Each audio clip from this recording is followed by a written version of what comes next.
Before, I was the smallest guy on the team, and I didn't like to play because I always got the ball stolen.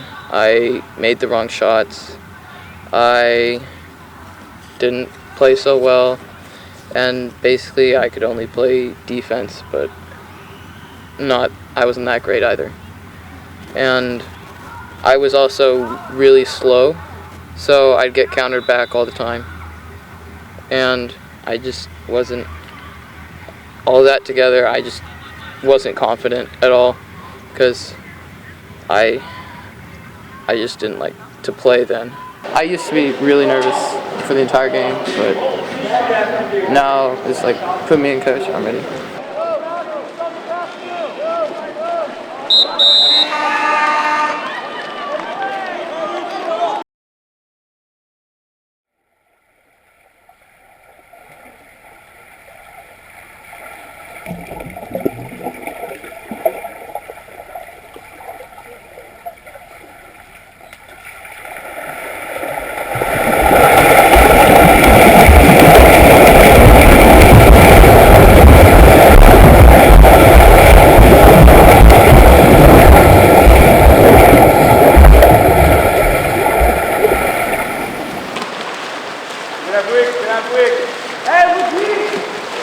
Nobody really wants you to tell them how it actually is. So I'm doing a lot of smiling and saying I'm getting better and saying I'm doing fine. And hands down, wait for the ball. Hands, count them hands, count them hands.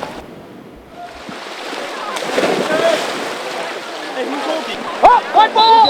Patience! Hold your clock, Chris coming middle! Middle of the chat, middle! Hold your clock, 15, last time!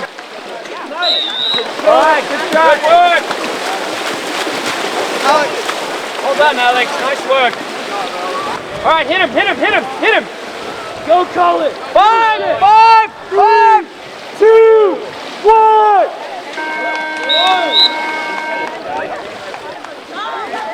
they're in that rebellion stage where listening to people isn't what they think is a great idea.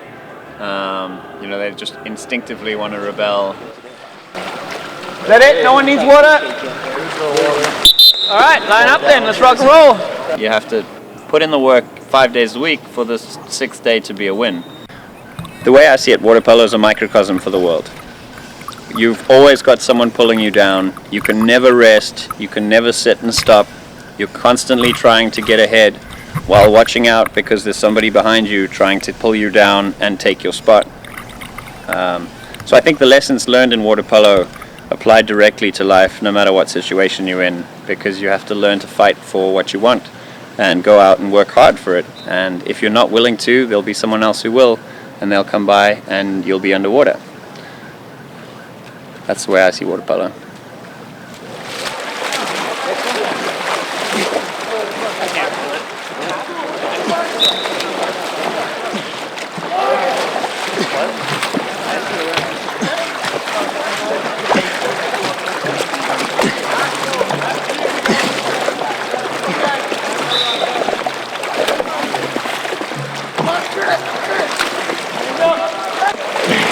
Supposedly, Jacob could do 2 jugs by the end of his senior year. Do you think that's possible?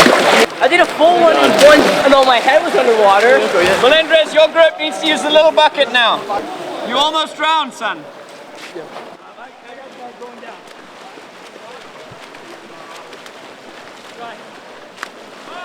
I don't try to go out there to kill anybody, but there definitely are some people that are there just to beat you up sometimes. Is it kind of a deal where it's like whatever you can get away with? Yeah. Kind of shove the other guy under the water and kick off of him.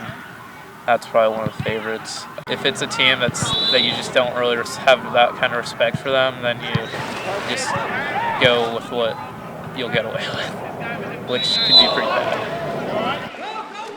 Grabbing suits. Well, we were playing this one team. I got this guy really angry, and he was playing pretty dirty. He almost tore my suit off. I think I punched him in the back because I tried to make it under the water, except then Doug confronted me after that and was like, you might want to calm down. Hey, you guys, Gabe, you see how Cole's getting underneath that ball every time? That's how he's getting it out the water. Is it okay for me to ask you about your head? It is weird because at first I didn't think it happened. I just kind of blew it off, not thinking it really could happen to him. Definitely lost more than just the fingers when he got injured. It was really sad. Just see him down like that, I don't know, I've never really seen him that low. Just And you know he's gonna work through it, but you know, like, it's traumatizing. I just like think it's crazy how he came back so soon and he's still like coaching us the same as he always has. From there, you can take a shot. Okay? So skip that goal. Yeah, you need to skip it. Okay, and you need to get shoulder and elbow and separate out. All right? Get up and put that away. If you could describe Doug's coaching in a single word, what would it be?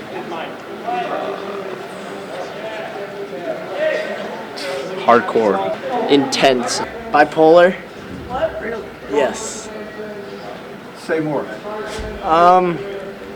Not in a bad, this isn't like the opposite of a bad way. It's more like he knows when to be tough on you, and then he also knows when to like soften up and be like there for you. In order to be a good coach, do you have to enjoy yelling at people?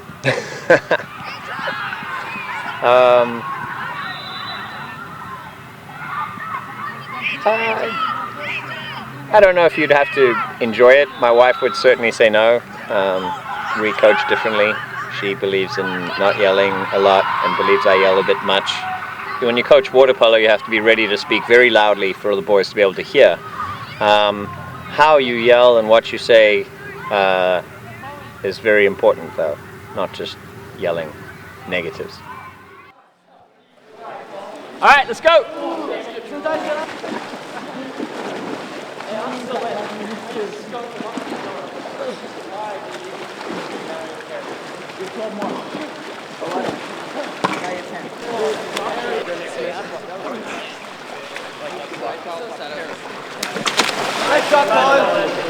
Paul, so far your shooting has been way below average, but you have so much to say in line.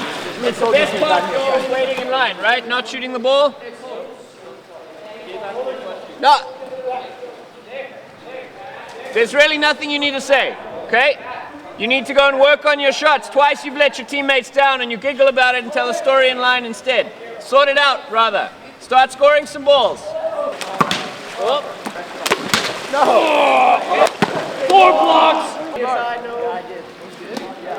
Do you know how many, your chances of shooting over the cage go up exponentially if you do that. I promise I won't shoot over the cage. I'll probably hit ball. Don't make me that promise. You break that promise, then what? I don't know. I Don't make me that promise. Just skip the ball. Bro, that everyone thinks is All right, Connor, go over there. Yeah, we get Connor. You only have about 15 seconds on offense when you get down there. If you don't use your counterattack, you come back down and we run front court on this side. Remember? Okay. Get down. Look weak. Bad call again, White. Bad call again. Come back down. Okay, shot block and a guy in your face. You don't have to shoot that. Come on, Callum.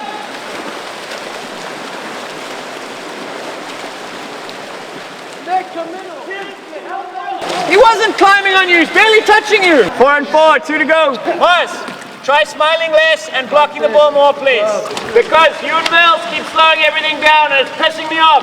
Melendres, you're out. Jacob's pressed by Paul. You're not moving into any pockets. You're not moving into the 2. Come on. Losers are gonna do 8 laps of butterfly. Hit it, ball side! You're sinking, Schiller. This is not water polo. Sitting there rolling the ball is not water polo. Your teammates are open. Don't tell me who's climbing on you. You're not doing anything. You're just sinking the ball. You've got teammates open. Throw the ball weak. What? You're skipping the ball? All right, 4-3. What? Hey, keep everything dry. Hey, lead him on the right. Hey, set it up, Black. Slow it down. Oh. I got Nick. Start. 2 rounds. Wait. Hey, kick it. Hey, I got calling. Black, that was amazing. You get 2 goals for that. That was fantastic. Yeah. Thanks, Doug. That was very nice of you. That was awesome. All right, switch. Wow, I gotta play offense. It's very intense. It's very in the moment. It's happening right there. It's very intense.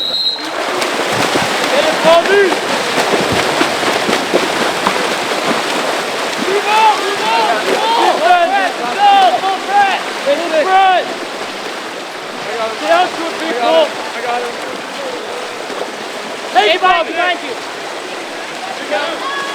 Take it right here next. It's a game of inches and very small details, all of which matter.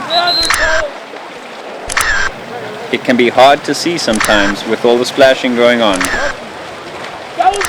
so you're constantly working to avoid getting disoriented and be just 1 split second ahead of your opponent.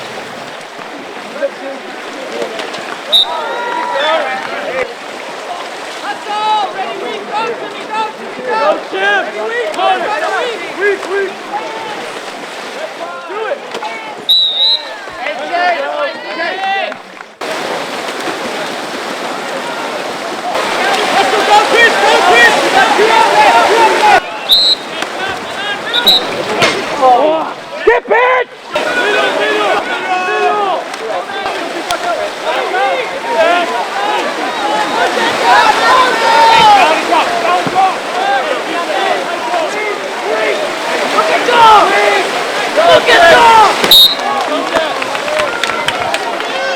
Shake their hands, look them in the eye, be polite, please. I'm getting better at hiding it in public, probably. People look at my dreadlocks. I usually create a little bit of a stir, especially when I walk into a fancier establishment. And I was used to that, and I found it funny and amusing, and so did my friends. And we'd often point out the people who were most gobsmacked by my looks. Perhaps they're still looking at my wild hair, perhaps they don't even notice my hand, but it feels like they're looking at my hand, and it makes me feel very self-conscious and uncomfortable. So it makes going to the grocery store or the coffee shop a bit more of a challenge than it should be, because I fear all the people around me. You guys tell them that we're not ready so it doesn't blow the whistle. Tell them that we're subbing. Let's go! I'm not going to wait extra long so you guys can argue and debate and stay in longer. You need to learn to sub when it's your turn. You fight when you disagree on stuff. Everyone's right. No one else around them is right. You guys have got to stop arguing with each other. You've got to start getting along. Perhaps even meet before practice or some other time, because you hang out the whole time. Yeah, Black. Yeah, we're black. Yeah. I'm talking about you. It was at least 10 minutes before I actually went into shock. In the ambulance ride, the guys were like, what, on a scale of 1 to 10, because everything's on scales, how much does it hurt? And so I said 15, because I think the first 5 numbers on the scale of 1 to 10 are a joke anyway. You shouldn't be in an ambulance if it's below 5. You'd think that it would be pretty obvious with an injury like that you're in excruciating pain. It seems like a foolish question in the first place. I felt that and made a few comments about that. I also made a comment about the fact that they didn't put the siren on. It was 1 o'clock in the morning or midnight on a Saturday night in Morgan Hill, and we were stopping at red lights and there was no cars coming. And I couldn't believe it. I thought, shit, what does somebody have to do to get the sound on?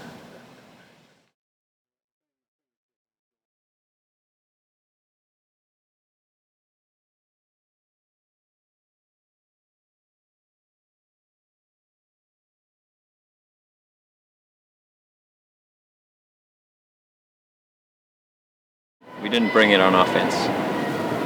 And the boys know that, and hopefully this was the wake-up call they needed. Get him, Timmy! Get him, Timmy! Let him go, let him go, let him go. I got him. Hey, somebody help Brennan! Help middle! Help middle, Tim! Don't fall! Brennan, get him! Set! Fresh ball. Come on, Black! Let's go!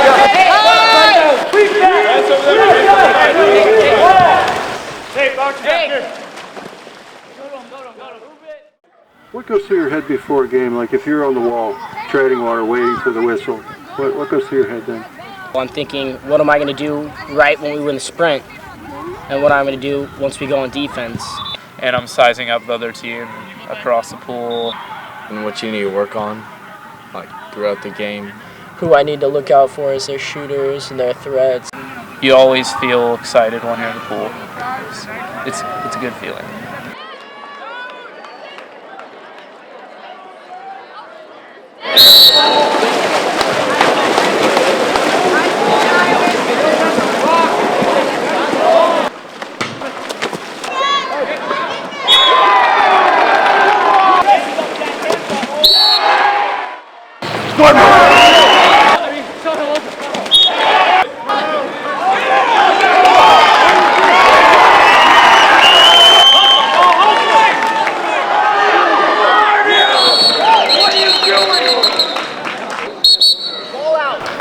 Number 7, every 3 seconds he'd kick you really hard in the stomach, and Don't do it again. constantly throughout the game he did that to everybody, and he just pissed everybody off.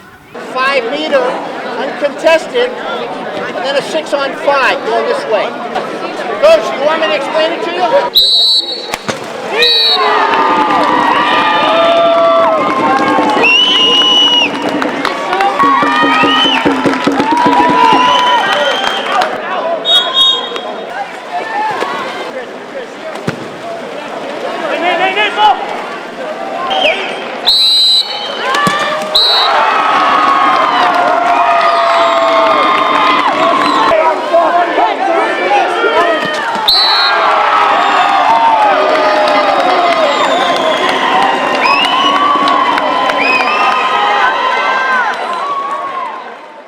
This is the year that we're gonna Win it.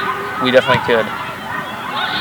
Yeah, one of the hardest things when this accident happened was so many people said, "Oh, you'll be fine. You're such a strong person. You'll be okay. You know, if anyone could deal with this, you can."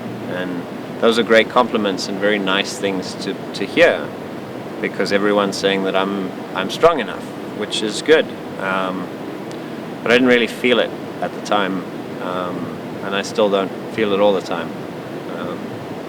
So it was a bit like a bit of pressure that I had to come back strong, because everyone expected me to. So then I put that pressure on myself as well. He's been really good about working through it and acting like it's not a big deal.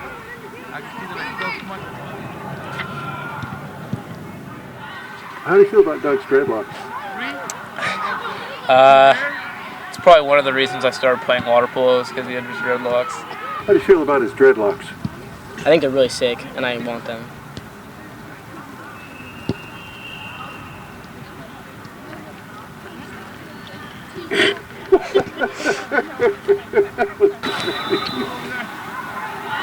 How do you feel about Doug's dreadlocks?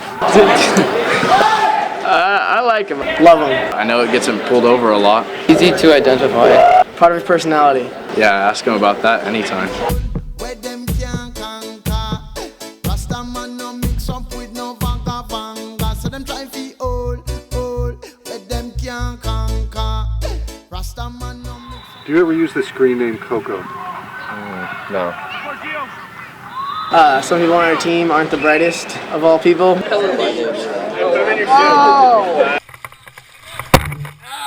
I wouldn't be where I am today if it wasn't for the good people that I have around me, and I'm lucky for that. Very, very fortunate. I honestly wouldn't have started playing water polo if it weren't for Doug. We all respect each other, and we're learning to trust each other. Yeah, the first time I saw him, I brought him over, I think, a dinner dish. Just know that this is one less thing that you have to worry about. We're here to help him if he needs it. He's really one of the most important people in my life. Everybody's basically family. It's special. Water polo and Doug have just made me a way better person, and it's really all Doug's fault. I believe in the African saying Ubuntu. I am because we are. And that was the motto for our trip when we went to South Africa. And the parents and the family and the boys have all carried that forward with my injury.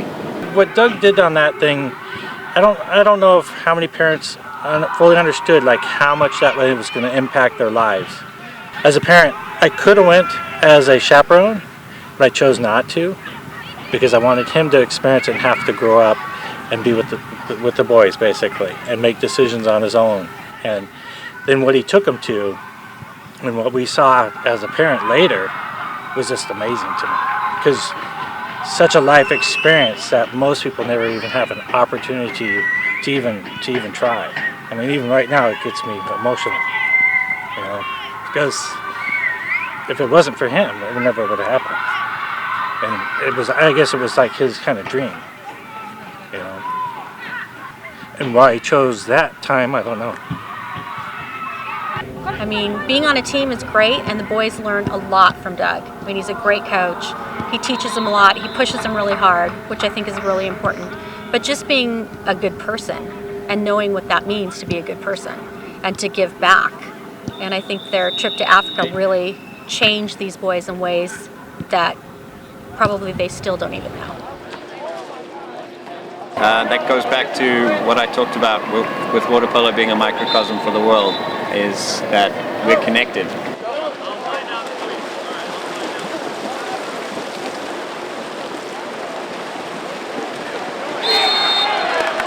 It's not just about having people pulling you down and having to fight for what you want, but it's learning that the people around you can be for you or they'll be against you, and you choose whether they'll be for you or against you. How you interact with them, how you treat them, how you treat yourself, how you carry yourself, all define how people around you will then interact and react to you. So I try and teach them to be good citizens and good individuals, not just to their teammates, but to everybody. I have a great time playing. I love just having the ball, scoring, helping, getting assists, just playing the game.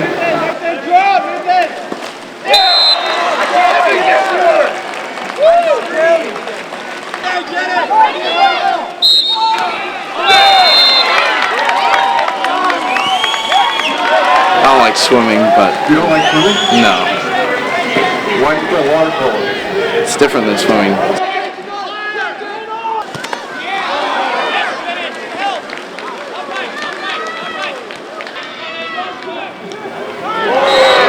It's kind of, what's the word? It's like a different world, kind of.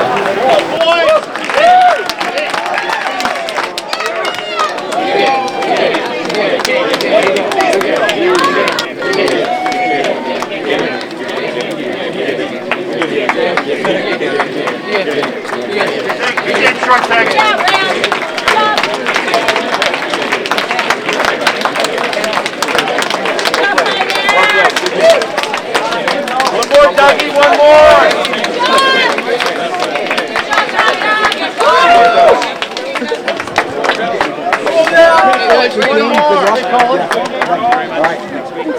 Yeah, you too. Yeah. Exactly. Just play in the middle, wait for it, they're gonna drive in. There it is. Drop out. Is it okay for me to ask you about your hand? Yeah. Right! Yeah, file it just a little bit, just to get that edge off, and it'll be all right. I don't know, do you want me to tell you the story of how it happened? Sure.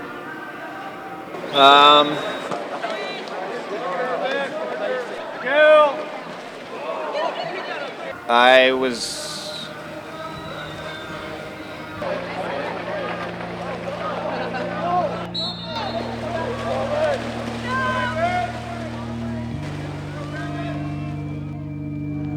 It was one of my very good friend's wedding, and the location we're at had a little dirt track with some jumps and one of these outdoor ATVs that seats 6 people.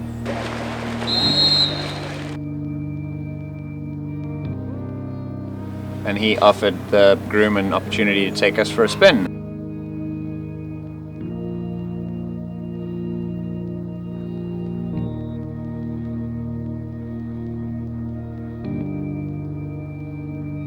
So we all hopped in and put our seatbelts on and raced off.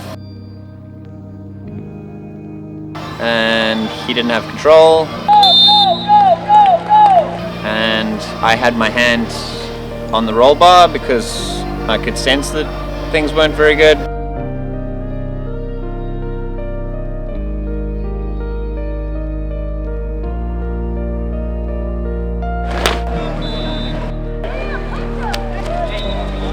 The ATV then rolled, and my face came down to watch my fingers rip off of my hand.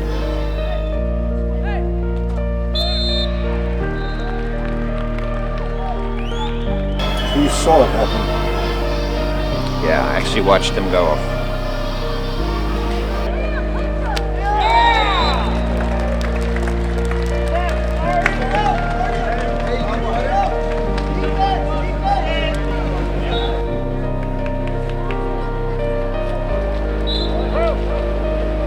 These two fingers were crushed clean off, and this finger was somehow, it's hard for me to picture it properly, but somehow dangling off of the bone in a very bad state.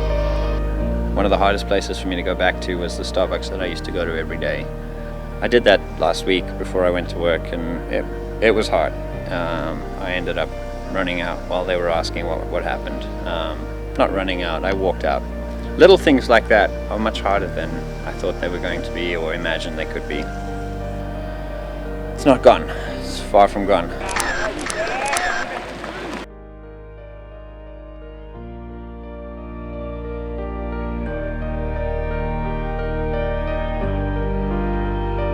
But I hoped that maybe they could save this one. And when we got to Ballymena, We were invited to go to the hospital to see him. definitely not those two, probably not that one, and put me under, cleaned it up, and then woke me up and said, no, we think we can save that. It seemed like an honor. There's a gentleman in San Francisco. He'd already replaced or repaired or reattached 2 fingers on that night. It was 1 in the morning.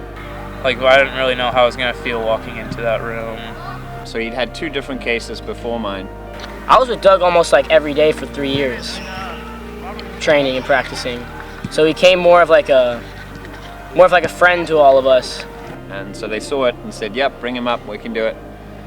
And what they did was they took a patch of not just skin, but skin and tissue and ligaments and veins, and they placed it on sort of the base part of my ring finger right there and replaced that skin and revascularized, so redrew the veins up through my fingers and then reattached. He gets the entire team better. He knows how to make a team better instead of individual players better. He can make people work together. He's very... The wound is almost gone, and I'm starting to try and bend it and do a little bit more with it. You can bend it a little bit now? Yeah. So apparently progress is very slow with these things, which is not going to be fun. He's just a big cheerleader. That's what he says. Because usually what he tells you to do is shoot, shoot, shoot. And that's what this gimmick is designed to help me eventually bend. It holds it there for hours at a time. So yeah, last 6 weeks have been 7 to 10 therapy or doctor's appointments or something a week, and sitting around dealing with it. What do you do besides coach? I'm obviously currently not working. I work, I'm going to go back to, I teach a work readiness immersion program. It's people who have barriers. They're trying to go back to work, they've had some sort of an accident, they have some sort of a problem, and they're trying to get work again and work, but they're having trouble retaining employment. So I deal with stress, anxiety, anger management, fear, time management, procrastination, goal setting, responsibility issues. I need your help desperately.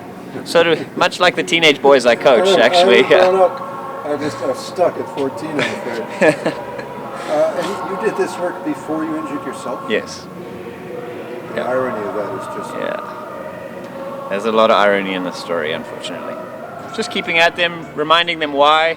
A lot of I told you so's, a lot of unfortunate games like this where I have to let them make those mistakes and explain to them, you know, those mistakes happen because you didn't do them in practice. We spoke about them.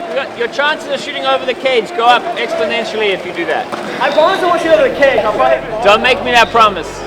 You break that promise, then what? The most pressure you have going into adulthood is trying not to mess up in high school, because if you mess up, you're screwed for life. Well, not permanently, but it can really affect you. So making the right decision now is super important, and it's stressed a lot by parents and teachers. And if you mess up, you could not ruin your life forever. But the bonus and the irony is that I was prepared for it, and will at least have more experience in the job I'm doing right now. But a bit of a high price to pay.